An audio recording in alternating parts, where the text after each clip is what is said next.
ప్రభునందు ప్రేమైనటువంటి వారులారా, ఈ ఉదయకాలం అన్న కార్యక్రమానికి మరల మిమ్మల్ని ఆహ్వానిస్తూ ఉన్నాను. మనము గత కొన్ని రోజులుగా మార్క్స్ వార్త 9వ అధ్యాయం 48వ వచనాన్ని కొంచెంగా ధ్యానిస్తూ ఉన్నాను. నరకము అనేటటువంటి పదము కాస్త లోతుగా ధ్యానించాలని ఆశ చేత ఈ పనిని నిర్వహిస్తూ ఉన్నాను. ఇప్పటి వరకు విన్నటువంటి మాటలన్నీ కూడా బహుశా మనకు తలంపుల్లో, ఆలోచనలో ఎప్పుడో చనిపోయిన తర్వాత కదండి నరకాన్ని గురించి మనం ఆలోచించాల్సిందే. ఇప్పుడు దానికి ఎందుకు అంత ప్రాధాన్యతనిస్తున్నారు, దాని గురించి ఎందుకు అంతగా మీరు చెబుతున్నారు అన్నటువంటి ప్రశ్న మీ మనసులోనికి ఇప్పటికే వచ్చి ఉంటుంది. బహుశా కొంతమంది వినడానికి కూడా ఆసక్తిని కనపరచకుండా ఉండి ఉండవచ్చు. ఏదో ప్రక్కన పెట్టేసేద్దాం ఇది అన్నటువంటి తలంతో ఉండి ఉండవచ్చు. ఇందులో నాకు తేడా ఏం కనిపించదు, కానీ ఒకటి మాత్రం వాస్తవం ఏంటి అని అంటే, ఏదైతే మానవ జీవితానికి అవసరమైనటువంటిదో దాన్ని మాత్రమే కాస్త ఎక్కువగా ఆసక్తితో మీతో పంచుకోవాలని ఆశ కలిగి ఉన్నాను. మనం ఈ లోక జీవితాన్ని జీవించేటటువంటిది మన బిడ్డలకు ఈ లోకంలో ఉన్నటువంటి శ్రేష్టమైనది ఇవ్వాలని ఆశపడతాం.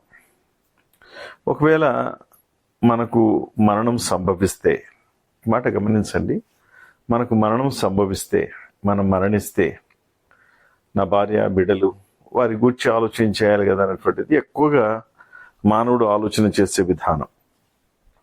ఒకవేళ ఈ రోజున మీరు మీ దగ్గరికి ఇన్సూరెన్స్ కంపెనీ వాళ్ళు వస్తే వాళ్ళు ఏమైనా మాట్లాడతారంటే, ఒకవేళ ఇంట్లో బ్రెడ్ విన్నర్ అకస్మాత్తుగా చనిపోతే మరి కుటుంబీకుల పరిస్థితి ఎలాగుంటుందో తెలుసా మీకు అని ప్రశ్నిస్తారు.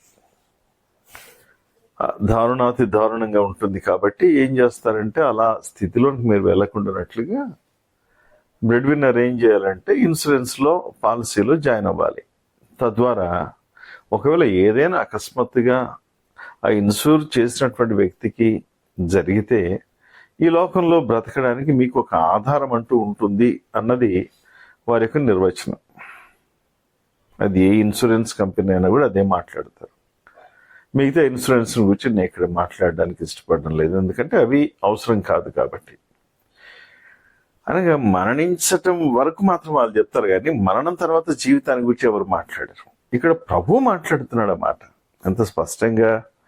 ఒకవేళ పరలోకాన్ని గురించి ఎంత తక్కువగా మాట్లాడాడో, నరకాన్ని గురించి అంత విస్తారంగా ప్రభు మాట్లాడడం వల్ల కారణం ఏంటి అని అంటే, మానవుడు తెలుసుకోవాల్సినటువంటిది, మానవుడు తన స్థితిని మార్చుకోవడానికి అవకాశం ఉన్నటువంటి రోజున్నే దీని గురించి ఆలోచన చేయాలని ప్రభు ఉద్దేశిస్తున్నాడు.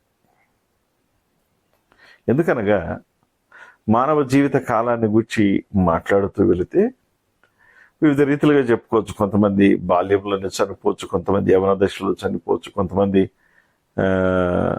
వృద్ధులుగా అంటే ఆఫ్టర్ సూపర్ యాన్యువేషన్ కూడా చనిపోవచ్చు. మరి కొందరేమో పండు ముసలి అంటారు కదండి, అంటే ఫుల్గా అవసాన దశలోనికి వచ్చిన తర్వాత మంచంలో పడి చనిపోవచ్చు. ఈ రీతిగా రకరకాలుగా మనం మరణాన్ని గురించి మనం మాట్లాడుకోవచ్చు. అయితే ఈ సమయంలో మాట్లాడుకోవాల్సినటువంటిది ఏంటి అని అంటే, ఆ మరణం తర్వాత జీవితం ఉందా అన్నటువంటిది పెద్ద ప్రశ్న. ఈ రోజున కొంతమంది చెప్పినటువంటి మాటలు ఈరోజు మీ ముందు జ్ఞాపకం చేస్తాను. ఎందుకంటే అవి చెబితే గానీ మనము మరణం తర్వాత నరకము, మరణం తర్వాత నిత్య జీవము అన్నటువంటి విషయాన్ని గురించినటువంటి అవగాహన మనకు సరిగా ఉండదు అనిపిస్తుంది.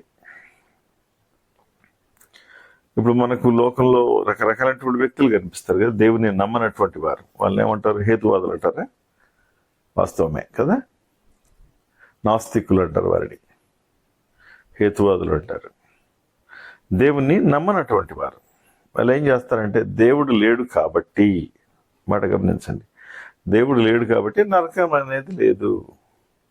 అలాగా మానవుడు ఎలా పుట్టాడు అని అంటే, అది బయోలాజికల్గా జరిగినటువంటి క్రియ కాబట్టి జన్మించాడు. అనగా ఈ రకరకాల థియరీస్లో ఇందులో ఉన్నాయి. వాటిని గురించి నేను ఇప్పుడు మాట్లాడడానికి సమయం లేదు. చార్లెస్ డార్విన్ ఒక మాట అంటాడు, నరకాన్ని గురించి ప్రస్తావిస్తూ ఆయన ఏమంటాడంటే, ఇది ఒక దుర్మార్గమైన సిద్ధాంతం అంటాడు.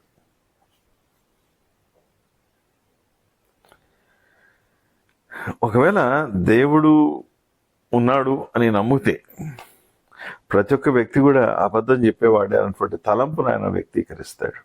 ఒరే దేవుని బిడ్డలారా, ఒకవేళ ఈ హేతువాది యొక్క తలంపుల ప్రకారం మనం ఆలోచన చేస్తే దేవుడు లేడు, నరకం లేదు కదా.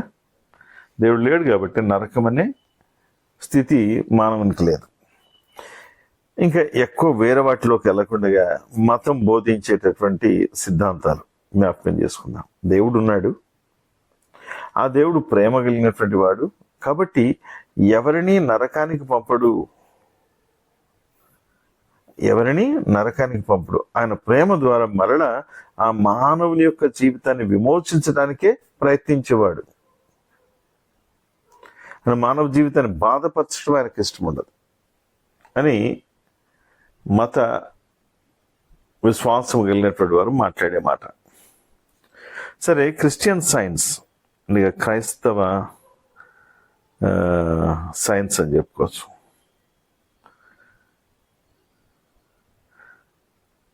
నరకము అనేటటువంటిది మరణించినటువంటి మనసు యొక్క దోషం అంటాడు. మర్త్యమైన మనసు యొక్క దోషం అది మనకు వర్తించేటటువంటిది కాదు. అది మానవ తలంపుల్లో అది దాచబడింది, ఎవరో బోధించారు, అలాగే బెదిరిస్తున్నారు అనేటువంటి రకరకాలైనటువంటి పదాలు ఇందులోంచి సమకూర్చబెడతాయి. మరొక గ్రూప్ ఉంది, ఏంటంటే జెహోవా విట్నెసెస్, యెహోవా సాక్షులనే గుంపును గురించి మీరు వినుండొచ్చు.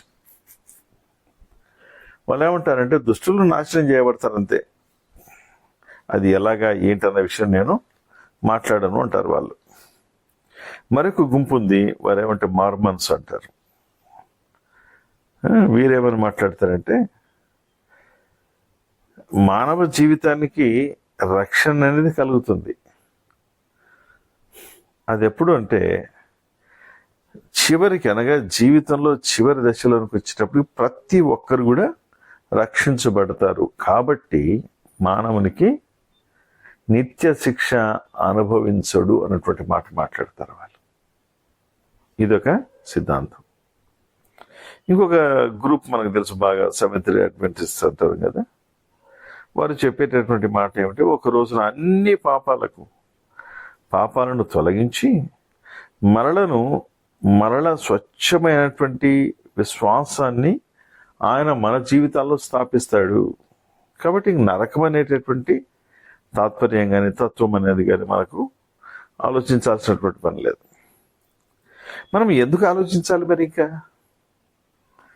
మరి ఇవన్నీ క్రైస్తవ గుంపులు కొన్ని ఉన్నాయి, క్రైస్తవేతర గుంపులు కొన్ని ఉన్నాయి. వారు మాట్లాడేటటువంటి మాటలను బట్టి నరకం అనేటటువంటి దాని గురించి అంత ప్రత్యేకంగా ఆలోచించవలసినటువంటి ఆవశ్యకత లేనప్పుడు మనం ఎందుకు దాని గురించి ఆలోచన చేయాలి? ఒకవేళ లేఖనాల్లో పరిశీలిస్తే ప్రభువైనటువంటి యేసుక్రీస్తు వారే దాదాపు 70 సార్లు మరణాన్ని గురించి మాట్లాడాడు. ఒకవేళ ఆయన మనం అడిగితే, ఎందుకయ్యా ఇన్నిసార్లు నరకాన్ని గురించి మీరు మాట్లాడారు అని అడిగితే ఆయన ఏమంటాడు తెలుసా? ఏ ఒక్కరు కూడా నరకానికి వెళ్ళకూడదు అను ఆయన మనుషులకు నివారణ మార్గాన్ని చూపిస్తూ ఉన్నాడు. మనుషుడు చనిపోకూడదు అన్నటువంటిది. ఒకవేళ ఇవి అర్థం చేసుకోవడానికి మనకు లూకాసు సువార్త 16వ అధ్యాయంలో స్పష్టంగా ప్రభు చెప్పిన ఒక శ్రేష్టమైనటువంటి ఒక ఉదాహరణ. ఆ లేఖన భాగాల్లో లాజరు అలాగే ధనవంతుడైనటువంటి ఇద్దరు పేర్లను మనకు చూపిస్తాడు. అంటే ఇక్కడ చూపించబడినటువంటి ఇద్దరు వ్యక్తుల జీవితాలను కాస్త తేడా చూడవచ్చు మనం. ఏంటంటే వారిలో తేడా ఉంది అన్నటువంటి విషయాన్ని దాస్తాడు. ఒకడేమో ధనవంతుడు, రెండవది కడు పేదవాడు, తినడానికి తిండి లేనటువంటి వాడు, నిరంతరము ఇతరులపై ఆధారపడేటటువంటి వాడు. ధనవంతుడు ఇష్టానుసారంగా జీవితాన్ని జీవిస్తూ తనకున్నటువంటి దాన్ని అనుభవిస్తూ తనకు మించినటువంటి వారు లేరు అనే భావనతో జీవించేటటువంటి జీవితము ధనికున్నది. అలాగే వారి మరణ విషయాలకు వస్తే 2 తేడాలు కనిపిస్తాయి. ఈ ధనవంతుడు మరణించాడు, ఆయన సమాధి చేయబడ్డాడని రాయబడితే, లాజరు యొక్క మరణం అనగా పేదవాని యొక్క మరణాన్ని గురించి రాసినప్పుడు ఏమంటాడో తెలుసా? అక్కడ అక్కడ చాలా మంచి మాట, స్పష్టమైనటువంటి మాట వ్రాయబడింది. అది ఏమంటాడంటే దేవదూతలు చేత కొనిపోబడ్డాడు అని. తేడా కనిపిస్తుంది కదా. వాక్యం చదవండి, అది 19వ వచనం మొదలుకొని 33వ వచనం వరకు మాటల్లో మనకు అక్కడ స్పష్టంగా కనిపిస్తుంది. మూడవది ఏంటంటే మరణం తర్వాత కూడా కొన్ని తేడాలను మనం అక్కడ చూడవచ్చు. అనగా వారు వెళ్ళినటువంటి గమ్యస్థానాన్ని కూర్చున్నటువంటి విషయాలు అక్కడ రాస్తాడు. ఒకటేమో నరకం అంటాడు, ఒకటేమో పరదైసు అన్నటువంటి మాట మనకు అక్కడ చూపిస్తాడు. ఈ రెంటిలో ఉన్నటువంటి తేడా ఏంటంటే పరదైసు అనేటటువంటి మాటను కొంతగా మనం ఆలోచన చేసుకుందాం. ప్రభు సిలువలో దొంగతో మాట్లాడేటప్పుడు జరిగినటువంటి సంభాషణలు ఏమిటో, నీవు నాతో కూడా పరదేశంలో ఉంది కదా. లూకా సువార్త 23వ అధ్యాయము 43వ వచనంలో ఆ మాట అనిపిస్తుంది. అలాగే అపోస్తలుడైనటువంటి పౌలు ఎఫెసీయులకు రాసినటువంటి పత్రిక 4వ అధ్యాయం 8 నుంచి 10 వచనాల వరకు మనం గమనిస్తే అక్కడ చెరగా ఆయన కొనిపోయాడు అన్నటువంటి మాట మనకు అనిపిస్తుంది. అంటే పరదైసును ప్రభు తన మరణ పునరుద్ధానాల తర్వాత ఆయన తీసుకొని వెళ్ళాడు. ఇంకా పరదైసు లేదు. అర్థమవుతుందండి. నరక విషయంలోనికి వచ్చేటప్పటికి మాత్రం అది ఖచ్చితంగా ఉందన్నటువంటి విషయాన్ని రాస్తాడు. చూసే కొన్ని మాటలు మీకు చదివి వినిపిస్తాను నేను, గమనించండి. ఈ యొక్క నరకము అనేటటువంటి స్థలం ఏంటి అని అంటే ఇట్స్ అ సెన్సేషనల్ ప్లేస్, అంటే సంచలనాత్మకమైనటువంటి ప్రదేశం అంటాడు.